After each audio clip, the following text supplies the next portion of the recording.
Sir बहुत दुख होता है। सब 97 में मेरे दोनों पैर कट गए थे, तो तब मेरे पास सर दो ही ऑप्शन थे, या तो भीख मांग लूँ या पढ़ लिख के कुछ बन जाऊँ। मैंने सर मेहनत की, 25 साल मैंने मेहनत की, स्कूलिंग की, कॉलेज किया, पढ़ाई की, एग्ज़ाम क्वालिफाई भी किया, और 25 साल के बाद आज मैं फिर वही सिचुएशन पे हूँ। फिर मैं भीख मांगने पे मजबूर हो रहा हूँ अपने हक़ के लिए। दुख तो है सर, और उम्मीद भी है कहीं ना कहीं कि सरकार हमारी आवाज़ ज़रूर सुनेगी। अगर सर हम इतनी धूप में, बारिश में इधर आके बैठ रहे हैं, सब लोग देख रहे हैं, जम्मू कश्मीर की जनता देख रही है, उनको पता है कि ये बच्चे सच्चे हैं, इन्होंने कोई गलती नहीं की है, और सरकार को भी ये बात समझनी चाहिए सर। पिछले 16 दिनों से लगातार हम आपको ये रिपोर्ट दिखा रहे हैं फाइनेंशियल अकाउंट असिस्टेंट के जो सिलेक्टेड कैंडिडेट्स हैं, पिछले काफ़ी महीनों से लगातार दरख्वास्त कर रहे थे कि जो लिस्ट है, सिलेक्शन लिस्ट है, वो निकाली जानी चाहिए। 16 दिन लगातार धरना प्रदर्शन करते भी हो गए, बट सरकार की कानों में जूं तक नहीं रेंग रही। अब अगर बात करें तो पिछले काफ़ी दिनों से लगातार बारिश हो, चाहे वो तेज़ तर्रार धूप हो, लगातार ये जो सिलेक्टेड कैंडिडेट्स हैं वो यहाँ पर मौजूद हैं।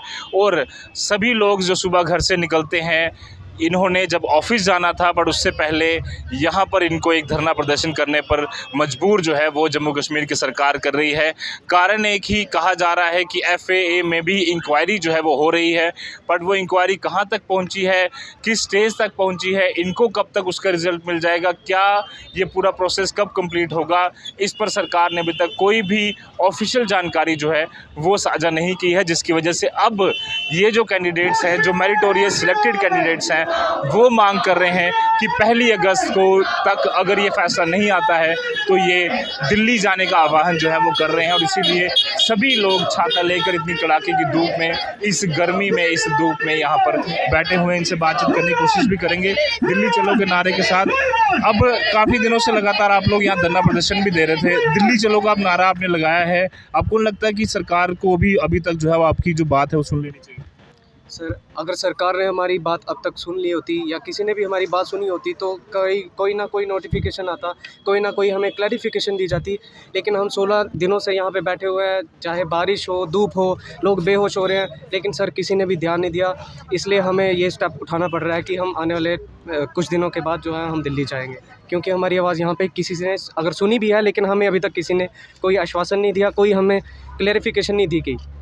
कई सारे लीडर्स से भी आपने मुलाकात की, यहाँ परसों एक भारतीय जनता पार्टी के सीनियर नेता भी आए थे, इसके अलावा आपकी डेलीगेशंस कई सारे नेताओं से मिली हैं, उनसे क्या कुछ आश्वासन आपको मिल रहा है? आपको लग रहा है उम्मीद किसी तरह की आपको दिख रही है? नहीं सर, ऐसा कुछ भी नहीं है। हमने जिनसे भी पॉलिटिकल लीडर्स या फिर एडमिनिस्ट्रेशन के किसी भी बंदे से जिनसे भी हमने मिलने की कोशिश की है, हमें एक बहुत से डिप्लोमेटिक से स्टेटमेंट मिल जाती है, जिसमें हमें ये क्लियर नहीं किया जाता है कि अगर आप लोग अगर आप लोग मेरिटोरियस हो तो आप लोगों के साथ कुछ भी इनजस्टिस नहीं किया जाएगा। सर, स्क्रैप करके आप कैसे करप्शन को ख़त्म कर सकते हो? अगर करप्शन स्क्रैप करने से ही ख़त्म होता तो सर JK बैंक का पेपर स्क्रैप होता है, फायर एंड इमरजेंसी का पेपर स्क्रैप होता है, आपने SI का पेपर स्क्रैप कर दिया, फिर इतना ज़्यादा बाद में करप्शन बार बार क्यों आ रहा है? सर, मैं एक एग्जांपल दूंगी कि अगर स्कूल का प्रिंसिपल ही करप्ट है तो आप बच्चों को कितनी बार फेल करोगे? अगर आप बच्चों को बार बार फेल करते जाओगे तो एक दिन ऐसा आएगा कि बच्चे पढ़ाई करना बंद कर देंगे। तो सर, हम भी जैसे LG साहब बोल रहे हैं कि हम लोग जो है करप्शन के अगेंस्ट है, हम लोग जो है एक एग्जाम्पल सेट करना चाहते हैं, तो डेफिनेटली हम भी करप्शन के अगेंस्ट है। बट अगर वो स्क्रैप पे स्क्रैप करते जाएंगे तो फिर करप्शन तो ख़त्म नहीं होगा, बट हाँ, जो लोग करप्शन के अगेंस्ट आवाज़ उठा रहे वो डेफिनेटली एक दिन ख़त्म हो जाएंगे। एंड सर, और दूसरा वो बोल रहे हैं जो कि हम एक एग्जांपल सेट करना चाहते हैं, तो सर एग्जांपल जो है हम लोगों को जस्टिस दे के भी सेट जो है किया जा सकता है। तो यही चाहते हैं कि हमारी सिलेक्शन लिस्ट के साथ कुछ भी ना किया जाए, और हम जो मेरिटोरियस कैंडिडेट्स हैं उनके साथ कुछ भी इनजस्टिस ना किया जाए, और सिलेक्शन लिस्ट को जितना जल्दी हो सके वो पब्लिक डोमेन में लाया जाए। अब कई दिनों बाद अब आप लोग कह रहे हैं कि आप दिल्ली जाएंगे आप लोग, आपको लगता है कि दिल्ली से आपको इंसाफ लेना पड़ेगा, जम्मू कश्मीर में आपको इंसाफ नहीं मिलेगा? सर, अगर जम्मू कश्मीर में एडमिनिस्ट्रेशन की तरफ से कोई भी यहाँ पे आके हमसे बात करता या गारंटी देता, तो आज ये मजबूरी नहीं होती कि हम दिल्ली जाने के लिए तैयार होते, क्योंकि सर जम्मू से भी और श्रीनगर से भी कैंडिडेट्स की कॉल है कि हमें दिल्ली जाना है। अगर यहाँ पर आकर, क्योंकि ये ऑफ द कैमरा ये बात एक्सेप्ट करते हैं कि आप लोगों की कोई गलती नहीं है, ये भी बोलते हैं कि हम करप्शन के अगेंस्ट हैं, आप लोगों के अगेंस्ट नहीं है, वो हम भी यही चीज़ बोलते हैं। तो अगर ऑफ द कैमरा आप ये चीज़ बोल सकते हो, एक बार यहाँ पे सामने आके हमारे बीच में ये बात कर लो, एक गारंटी दे दो कि आपकी लिस्ट को स्क्रैप नहीं किया जाएगा, बाकी कल्प्रिट्स को हम लोग बाहर निकालेंगे इफ़ एनी, अगर आपको कोई लगता है बीच में है, क्योंकि हमें यहाँ तक अभी तक सर कोई भी ऐसी गारंटी नहीं दी गई, तो हम मजबूर हैं, हमें दिल्ली जाना पड़ेगा। हम अपनी 2 साल की मेहनत को सर ऐसे तो नहीं जाने देंगे। आज हम 15 दिन से सड़कों पे बैठे हैं। 31 को JKPSC प्री के एग्ज़ाम से ये सारे कैंडिडेट्स जो हैं उसमें एलिजिबल होना चाहते हैं। 15 दिन से सर हमारी मेंटल हैरेसमेंट की जा रही है, हमें फिज़िकली टॉर्चर मिल रहा है, बारिश है, धूप है। क्या एडमिनिस्ट्रेशन हमारे साथ ऐसा गलत करके वो क्या शो करना चाहती है कि वो करप्शन के अगेंस्ट है? क्या ये कोई मेथड है सर? ये कोई तरीका थोड़ी है कि आप लोग AC रूम में बैठ के बात कर रहे हो कि हम लोग करप्शन के अगेंस्ट हैं। और इवन ये तक बोला जाता है कि करप्शन हुई होगी तो एक के साथ 1 या 2 भी जाते हैं तो उनकी उसी बेसिस पे आप सबके साथ भी गलत हो सकता है। ये भी कोई सर, ये कोई मतलब आप कोई एग्जांपल सेट नहीं कर रहे हो। ऐसा किया जाए कि स्टेटमेंट आप ऐसी रखो कि आप स्क्रैप लिस्ट नहीं करने वाले हो, आप कल्प्रिट्स को बाहर निकालने वाले हो। ये बड़ा अच्छा मैसेज आएगा आने वाले कैंडिडेट्स पे भी। उन लोगों पे कार्रवाई होनी चाहिए जो ऑफिसर्स भी इन्वॉल्व थे, या अगर कोई नेता जिसका नाम आ रहा है उन पर भी एटलीस्ट कार्रवाई हो, क्योंकि PSI का जो पूरा एग्ज़ाम है वो स्क्रैप कर दिया गया। उससे पहले 2013 से एक प्रोसेस चल रहा है फायर एंड एमरजेंसी सर्विसेज का, उस पर भी लगातार कुछ बच्चे हैं वो भी सवाल उठा रहे हैं। इसके अलावा कुछ और जो एग्ज़ाम मार्च में हुए थे वो सब पर जो है वो सवालिया निशान उस पर खड़ा हो रहा है। पर जिसकी गलती है, जिसकी पूरी ये प्रक्रिया में जिसने पूरा ये कल्प्रिट जो है उस पर कार्रवाई क्यों नहीं? सर JKPSC की बात, JKPSC को स्क्रैप कर दिया गया।